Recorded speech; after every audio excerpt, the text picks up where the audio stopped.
بسم اللہ الرحمن الرحیم۔ السلام علیکم ورحمۃ اللہ وبرکاتہ۔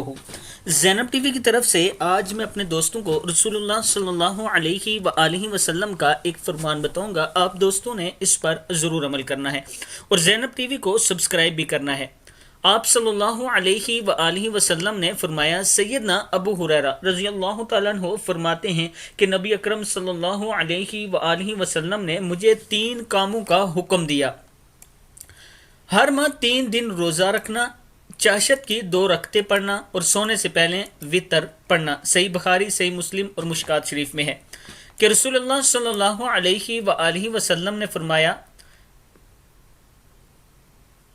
ہر ماہ 3 دن روزہ رکھنا، چاشت کی 2 رکعتیں پڑھنا اور سونے سے پہلے وطر پڑھنا، یعنی 3 دن ایک ماہ میں روزے رکھنا، چاشت کی نماز ڈیلی پڑھنا اور سونے سے پہلے وطر ڈیلی پڑھنا۔